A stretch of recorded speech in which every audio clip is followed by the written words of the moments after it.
Isang maganda at mapagpalang araw ulit sa ating lahat mga kalipad. Ngayon ay mag-short ride tayo. Pupunta tayo ng Pantabangan, Nueva Ecija. Isang maliit at maigsing paglalakbay lang dahil medyo matagal-tagal tayong nabakante, kaya samahan niyo uli kami at tayo mamasyal sa Pantabangan, Nueva Ecija mga kalipad. Tayo na!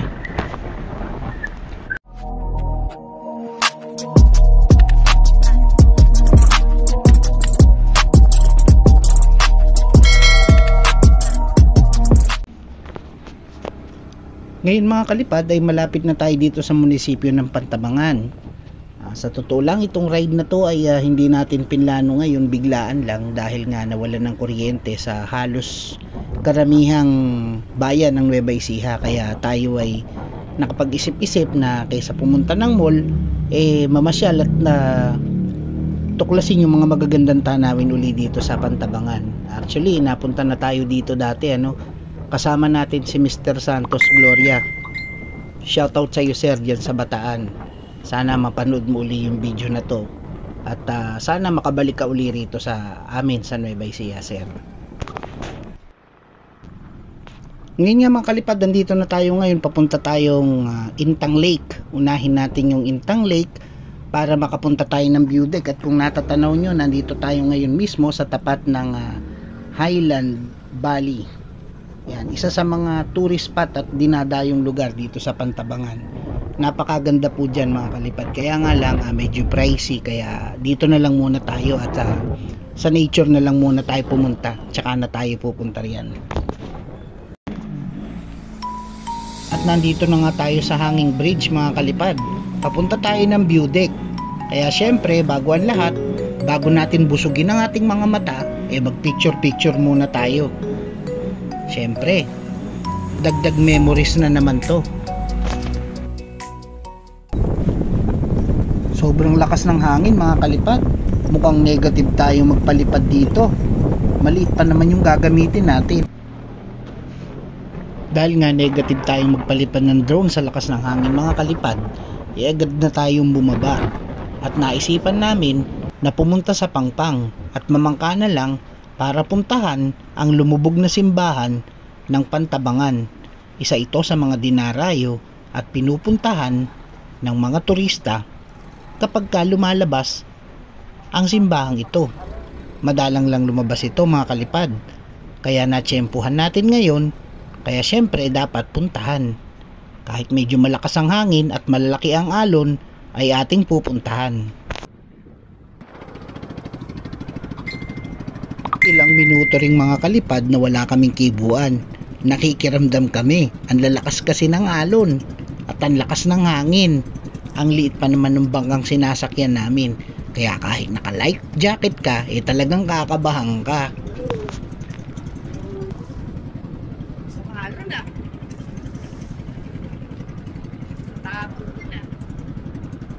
Ganun pa man mga kalipad, napakaganda talaga ng tanawin. Pinilit ko pa rin iikot yung camera kahit malakas ang agos.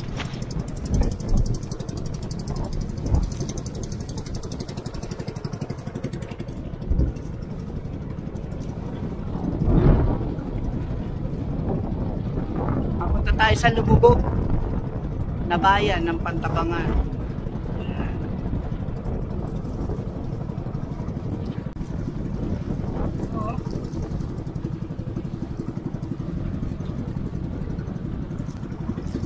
Lakas ang alon, no?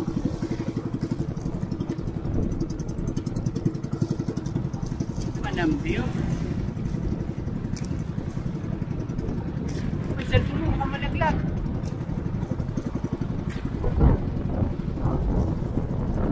Pa may isdang patay, oh. Bangus. Yan, oh. Laki ng alon, Tingnan mo, oh.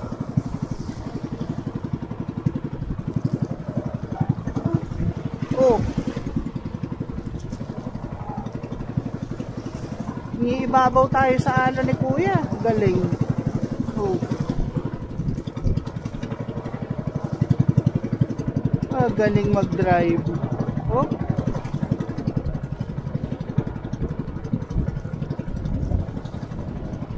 Kabisado nga alon, no?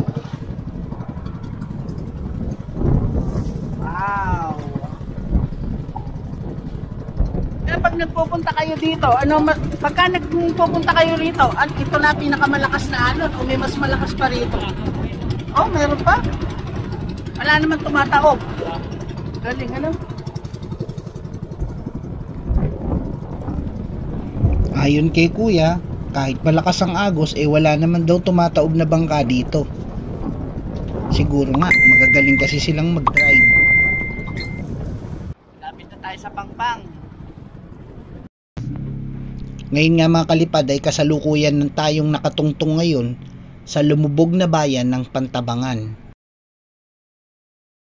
Ang sabi nila mga kalipad, tuwing ika-10 taon lang daw lumilitaw ang bayang ito. Kaya dapat ay samantalahin natin ang pagkakataong ito upang malibot ang lumubog na bayan. Kaya tara, samahan nyo kami mga kalipad.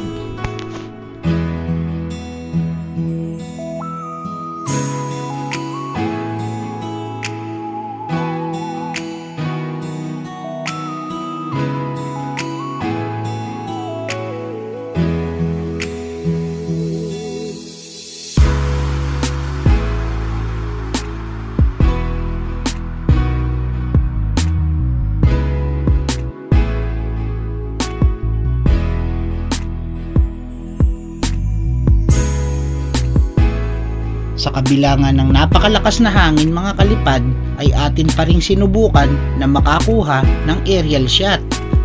Siyempre, sa bibihirang pagkakataong ganito, ay susubukan pa rin natin na makakuha kahit papano ng magandang footage dito sa lumubog na simbahan ng Pantabangan.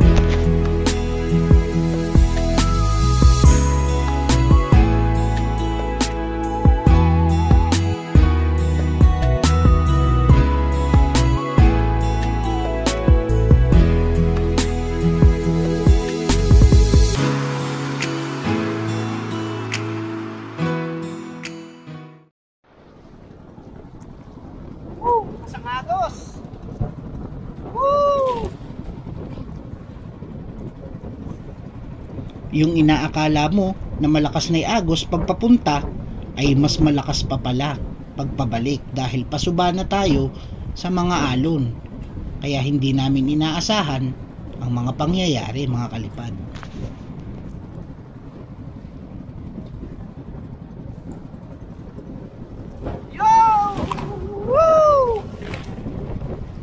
Sa mga oras na yan kalipad, kung napapansin nyo ay basang-basa na ang sahig ng bangka. At kami man ng mga oras na yan ay basang-basa na rin ang aming mga damit.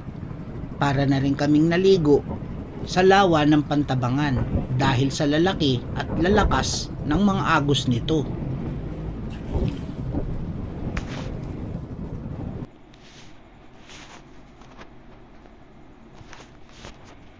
Kaya sa halip na matakot, ay pilit na lang naming in-enjoy ang magandang tanawin at magandang experience na ito.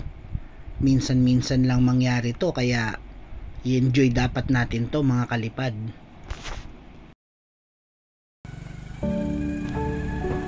At matapos nga nating mapuntahan ang lumubog na bayan ng Pantabangan, ay agad nga kaming lumipat sa Nia Upris upang makita ang sikat na Pantabangan Dam. Ito ang nagsusupply ng tubig sa mga pananim na palay sa buong lalawigan ng Nueva Ecija. May babae ako nakitang kay ganda, yung mga mata niya ay bibihagin ka. Pag tumingin ka sa kanya ay matik na, parang pinanaga ni Cupido, sapul na sapul ka. Cause I lose myself around you, girl, you got some kind of way. There's just something about you, girl, that makes me wanna stay. Kung ako na nga ang papipiliin, panalo ka na matik, pwede mo pa kong alipin. Ikaw lamang ang laging nasa panaginip ko, ayaw ko nang itigil to. Araw-araw kitang aalagaan lang, sasabihin sa'yo na ikaw lamang. Don't stay awake for too long, don't go to bed. I'll make a cup of coffee for your head, I'll get you up and going out of bed.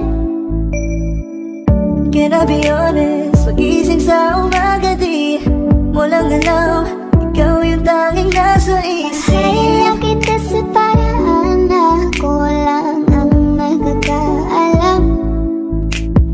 Pagkatapos nating makita ang kagandahan ng Pantabangan Dam, agad akong nagluto upang makakain ng merienda habang nagpipicture-picture yung aking kasama.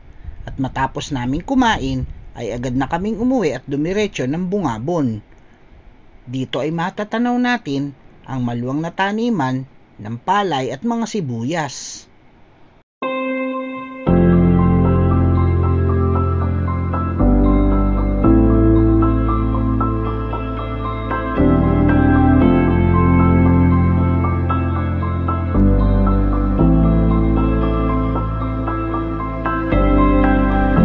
Paano?